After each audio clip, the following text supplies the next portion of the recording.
Thank you for tuning in, and we are on episode number 2 for season 3. So on the last episode, we kind of talked about the general overall creative side, right side, left side brain into healthcare.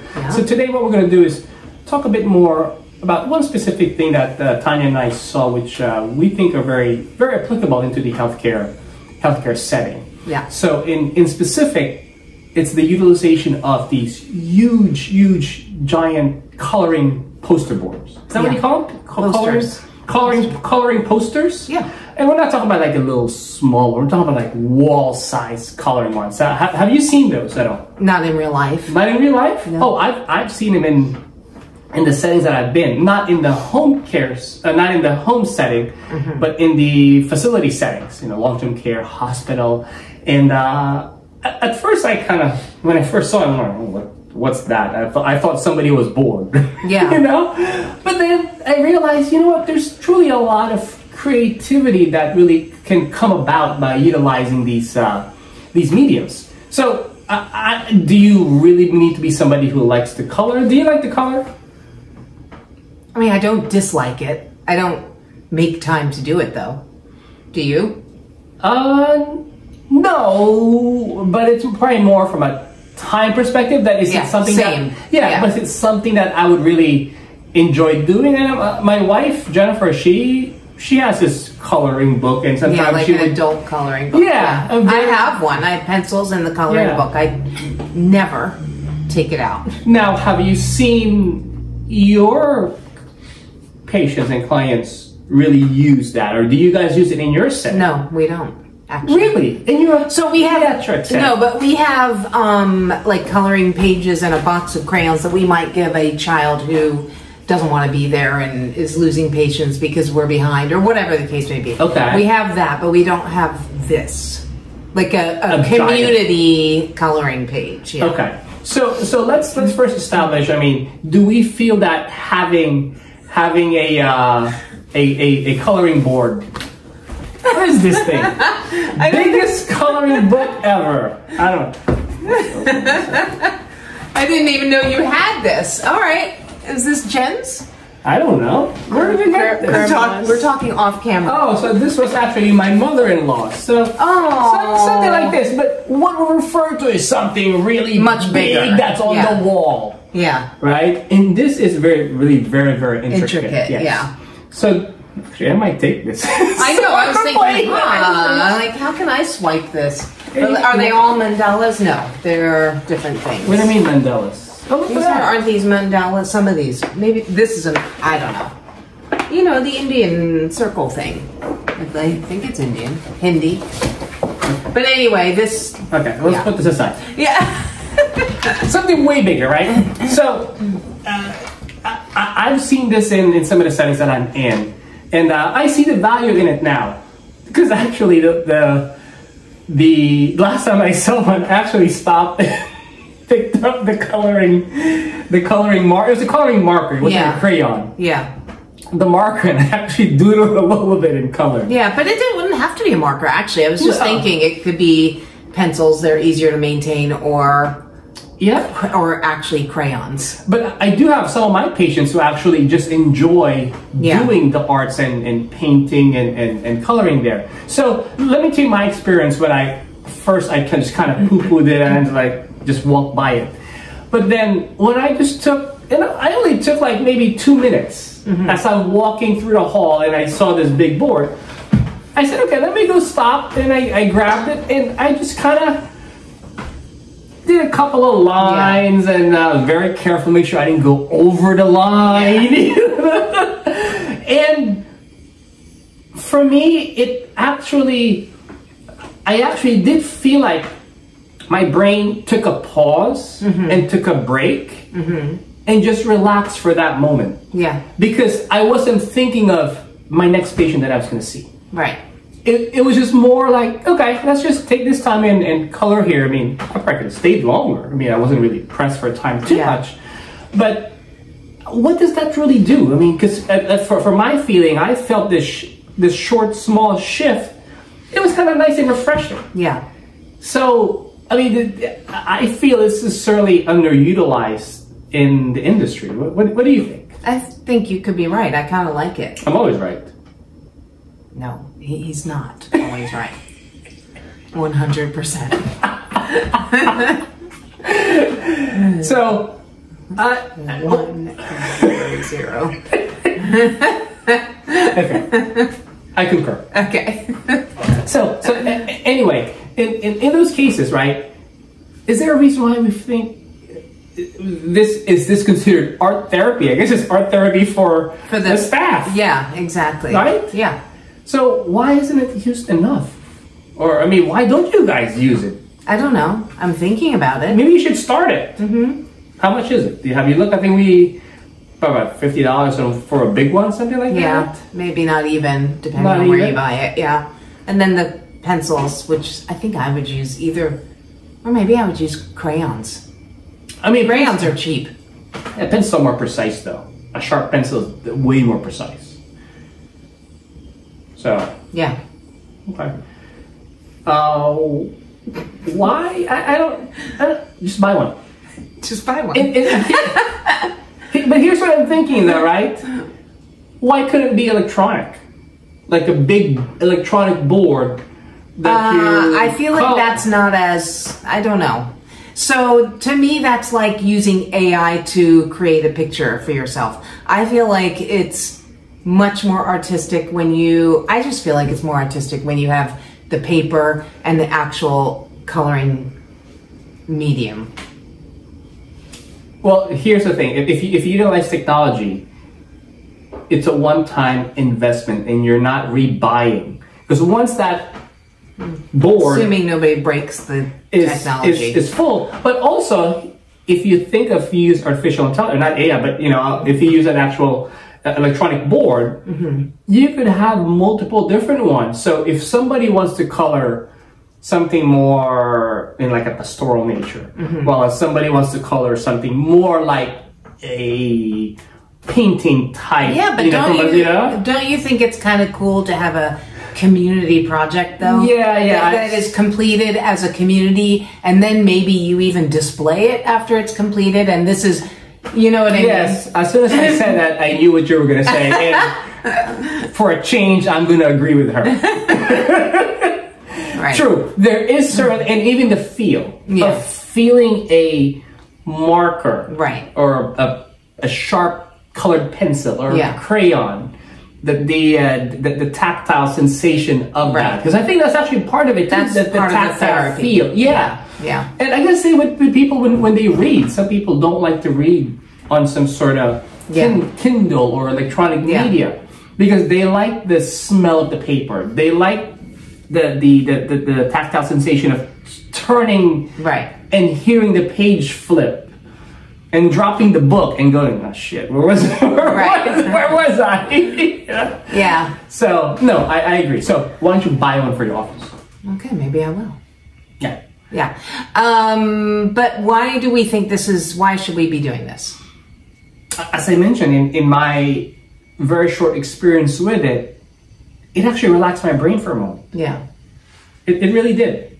Yeah. It really did. And what we do as a profession can be, it's not always, but it can be very stressful. I agree. But when we talked about right side, left side brain before, I mean, we're functioning a lot on that left side, wherein this shifts you over to the right side. Right. Albeit for a short period. Yeah. But it might be enough to give you a respite. True. Right? As a nurse or a medical assistant or a provider or anyone in the office, it's a couple of moments where you do shut off first, Everybody has those moments. I mean, we all have our phones, and we will, like, if we need a break, we go on our phones and we look at something. This at least has a little bit of more of a creative pathway that then also creates a community feel. Okay. Which I think is important, by the way, in healthcare delivery. You're not a lone person providing everything. You're working as a team. So having another project that's not related to work could be, I feel like, a good Obviously, it is because it's out there. So do you think is this more just for the staff or how about for patients? Well, it could be for both. I think in my population, it could be hard for this kind of a poster board because they're just going to scribble on it. Well, I guess, yes, because you have the different ages. Right. Exactly. I understand. You may Which could be okay. I'm not saying it's not okay, but it's like if you're, well, it probably would mess me up in terms of my need for it to be all within the lines and everything. On purpose, it could get a little. It could get me a little stressed, which defeats the point. Okay. I mean, I think there's very good utility with the patients too, because my experience with the settings that I'm in the long-term care side, it was for both. It was in a hallway, and it's not just for staff. Oh, right. But it's also for the residents who live there, and they would color. I do enjoy when the residents do their own paintings and coloring, that they would actually display them up in the hall. And that is good. Yeah, I do enjoy seeing that. And on purpose, sometimes I would actually kind of try and make a mental note if I see one of my patients had one of their drawings or paintings, whatever artwork, kind of on the hallway. I would mention it. When I see him, I was like, oh, I saw your drawing in the hallway. I enjoyed seeing it there, and just give him a bit of a smile. Yeah, kind of my soft side, which my wife thinks I don't have. You know, maybe my kids don't think either. But so good. So you should definitely buy it. Okay. Yeah. I will, and then we'll check in, and we'll see how it goes. Yeah, at some point. Well, you better buy it soon. You better buy it within this season. I know, exactly. And implement it within this season, and we'll do a check-in. Maybe you can take a picture of it. Yeah. Or maybe a video. We could show the viewers on where you put it. And, and how find a place for it. Yes. Now, do we have to be concerned too much about? I know before on the last episode you talked about infection control. I mean, do we have to be that neurotic? Well, I mean, since we are a medical, each of us have I definitely have a medical sort of facility. I feel like you kind of have to sort of be that way. Oh, in reality, do you have to? No, of course not. That's why that's why we have immune systems. Do you wipe down the door every time you open it? No. Okay, so why would you have to wipe down a crayon or a pen? Yeah, I mean, because parents don't like it. Yeah. Their kids don't necessarily touch the door handle. So they touch it for them. And that's why they're in your office, because they have zero immune system because they've never been exposed. What do you think? Do we agree with me or not? I agree. Yeah. I mean, yeah.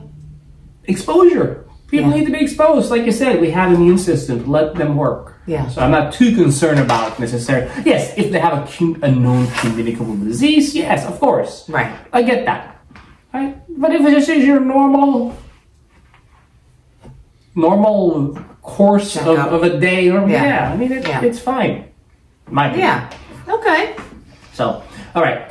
Now, do you have a favorite way to express yourself in arts? Nope. You kidding me? I saw you draw before. No, when? When have you seen me draw? Or maybe paint? Nope. That must be your husband. Yes.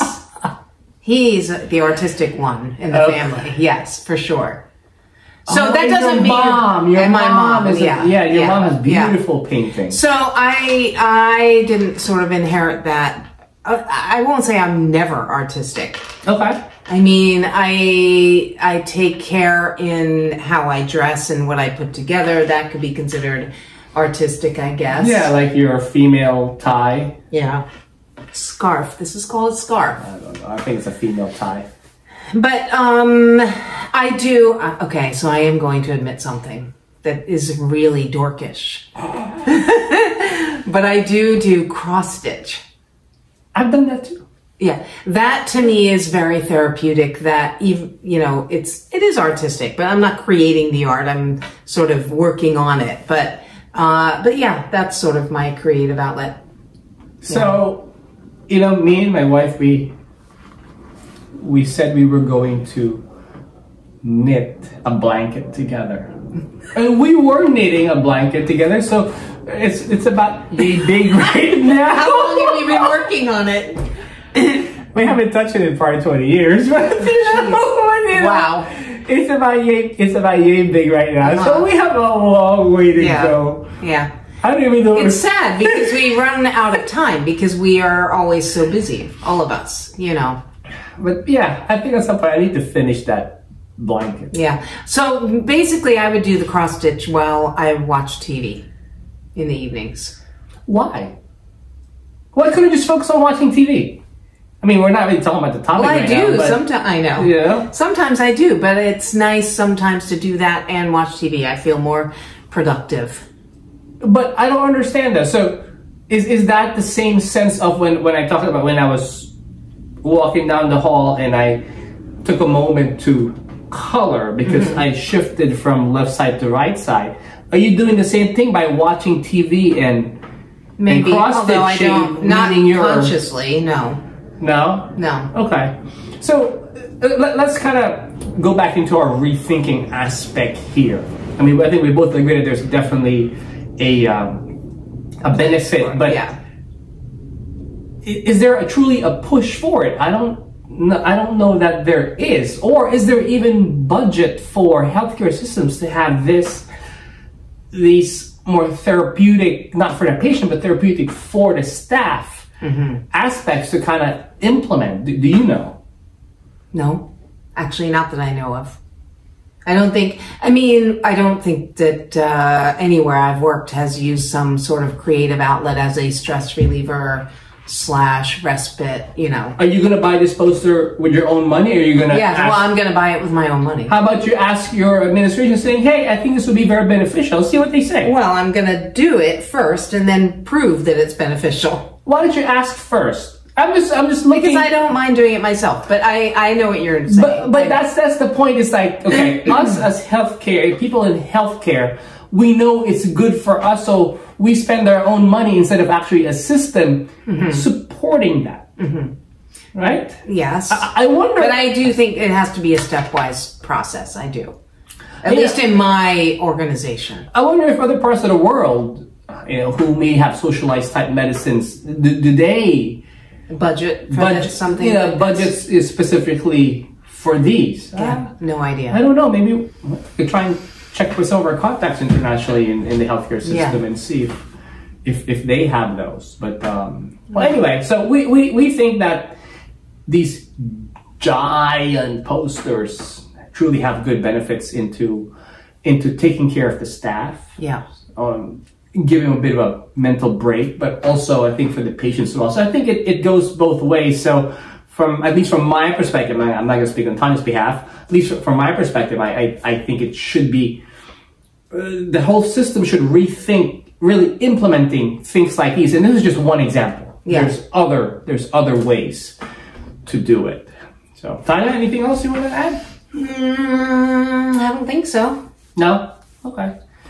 Yeah, I mean, I enjoy stained glass, but I don't think that's something that you'd want to be doing in the healthcare system because you're dealing with sharp objects. Yeah, the poster thing, which is very far from our idea, but it's, I think it was kind of genius, honestly. So that's a creative application. So do we see that as a creative application into healthcare? Yeah. Okay. All right. But it's not part of a care plan. No, it's not part of a care plan, no. I think it should be. Maybe it should. All right. Thanks for tuning in, and we look forward to seeing you on our next episode. Okay. Bye.